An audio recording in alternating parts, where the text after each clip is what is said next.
Hey everybody, Tim back here from Lessons on the Web once again. I have a really cool lesson for you today. It's a mini lesson, it won't take long, but it's about something I feel like you absolutely should do before you play any piano piece. This is something I learned quite a while ago and I still do to this very day. So let's not waste any time and let's get right on to the tip. Okay, so what is this great tip that I am talking about? Well, it's no super secret, but it is something extremely valuable to you if you remember to do this before you play any piano piece. And that is to play, here it comes, play the scale of whatever key you are in. What I mean by that is if you're in the key of C, you want to play the C major scale if you're in C major, you want to play the C major scale. If you're in C minor, you want to play the C minor scale. If you're in G major, you want to play the G major scale, whatever lines up with the key that you're in. The reasoning behind that is that the key, or the scale rather, is a tool to help you visualize. It does more than that, but it helps you visualize all of the notes that exist within that key all in a row, and it really helps map out on the piano where those occur. So if you play the appropriate scale before you play the piece, you'll have a much better idea on where those sharps or flats occur. So say I'm in G major. Now you have to know your scales for this. I do have plenty of other, lessons on scales that I'll link you to in the description once I post this up. So, like say I'm in G major, I'm going to play the G major scale. And G major, if you know, has one sharp, F sharp. So I'm just going to make a strong mental note where that F sharp is so I don't forget about it in the song. And that's the only sharp I have to worry about. Other than that, I really don't have to worry about anything but that F sharp. Same thing if you're in D major, but let me bring up an example first before we continue. Is you want to take a look at the first chord of the piece. Well, in a piece like this, there's no chord in that first measure, but there is an outline of the first chord. I see an abundance of D's, F sharps, and A's. And then there are a few notes in between, but those are non-chord tones. We're not going to get into that today.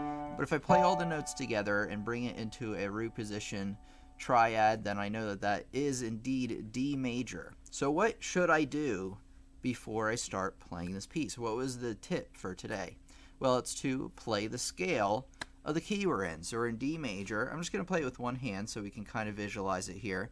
And the notes are, remember that D major has two sharps, F and C. So when you play the scale, you know that F sharp is going to be right there, and C sharp is going to be right there next to the D up top. So keep in mind that those are the sharps we want. We don't have to worry about any other sharps than that, but those are the two we have, and now we can visualize where those need to be. So let me try this. This might be something a little tougher than you're used to playing, but since I played the scale, I'm going to even play it again, really paying attention to what I'm playing. And now I say, okay, good, I know where all of the sharps are for this piece. It takes some getting used to. Even after you play the scale, you'll still miss some of them, but you'll have a much better idea, and it will help out a ton. So here we go. Let's try this out.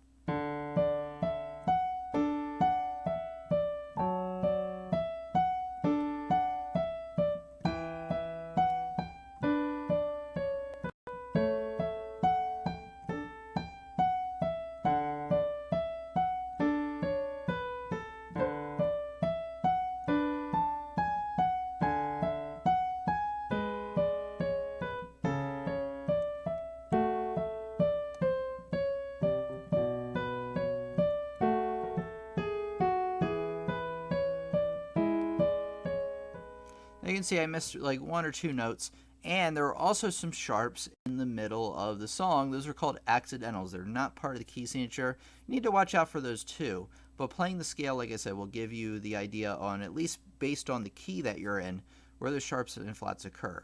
Me playing the scale first helped tremendously with playing those first two lines of this piece, just to show you it in action. So what I want you to do before the next live stream we have is that I want you, before you play any of the pieces that you're working on, play the scale of the piece first and see if it really helps. I want to know. Leave a comment if you do feel like it helps you out. I know it will because it's helped me and helps a lot of my students that I tell this little tidbit of information too. So make good use of it, and we'll move on to the next section. Okay, and another thing I want to tell you about is you can also leave a comment about what are some of the things you also commonly forget about when playing piano. So when you sit down and play your favorite pieces, what are some things that you're like, oh man, I really wish I had thought about that ahead of time? Share your experiences with us, because I would especially love to hear these, because even I learn from these, but I know that a lot of our students in our classroom learn from it as well. So let me know what you think. I would love to know. All right, let's move on to the next section, which is I really want to tell you about this. So if you like these lessons, you really want to check out my courses over on pianolessonsontheweb.com. So let's go there right now, because I have been here many times.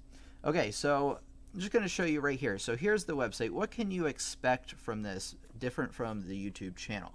Well, you can expect the same kinds of videos you can expect here from the YouTube channel, the same kind of lesson format and everything. Let me take this little pop-up away. Same kind of lesson format and everything. So if you like the lessons here on the YouTube channel, you'll really like the courses I have over there.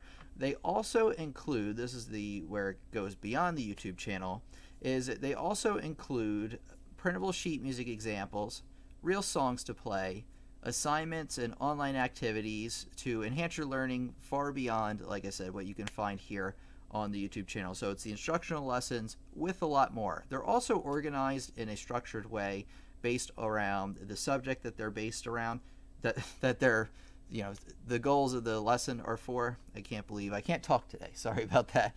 But anyway, if you go through the website, you can check out and see exactly what's included. A lot of it I've already said, but in case I missed anything right there, you can check it out. We have a ton of courses over here. So if you click on, actually, if you just go down here and click on Browse Our Courses, I'll show you what kind of topics. That's another thing that I want to talk about, is it covers a lot of the topics we do on the YouTube channel as a review for beginners, but it also covers a lot of stuff I will never cover on the YouTube channel, mainly because it's more complicated and I want the channel geared more towards beginners. But as you can see, we have piano courses. We have quite a few of those, 8 of those, music theory courses, rhythm courses, improvisation, sight reading, and then if you hit this little thing over here, I keep double tapping it. You get the ear training course over there. I will make even more of those, since ear training is really useful in picking out your mistakes when you're playing, and also being able to reproduce sounds you hear and things like that. Very useful for playing. And if you're big into being able to learn how to play by ear, then that will definitely get you started down that route. But go to the website, check it out. You can check out any of these course descriptions for free to see if the course is for you. And once you click on it, it'll take you to this page. You can read about it. There's a sample lesson, so you can kind of get a sneak peek into what it's about. If you use the code YouTube, pretty easy to remember, the code YouTube, you can get 15% off any purchase, so any combination of courses. One thing I want to tell you about also is there are course packs. The 15% off also applies to these. So there's the beginners pack, intermediate, advanced pack, and then all course access, where you get every course I made and every course I will make after that. So you can click on each of those to check out what's included. But again, YouTube, code YouTube, get 15% off. I just really want to tell you about that, since if you're really interested in this stuff as much as I am, and you really want to learn more and more about it, even beyond what the channel can offer, then I highly recommend you head over there. All right, so where should I tell you to go before the lesson concludes? So after the lesson, you want to check out pianolessonsontheweb.com. We talked about it a little bit earlier. I really highly recommend you go over there and read about it and watch the main video about it I have over there, so you can learn what it's all about and how it can help you beyond what the YouTube channel can. So if you really like the lessons you see from me here, you're really going to like them over there. So check out pianolessonsontheweb.com. Remember, we're meeting Fridays and Sundays at 8 p.m. Eastern Standard Time. If you're interested in attending with us live, hit that bell next to the subscribe button, and then YouTube will actually let you know when we're meeting. But we meet for real, standard time, with Fridays and Sundays at 8 p.m. Eastern Standard Time. So thanks everybody for coming out. It was a joy learning with you again today. And this has been Tim from Lessons on the Web, and I'll talk to you in the next lesson. Thank you for being a part of our classroom, and I'll talk to you really, really soon. Thank you so much.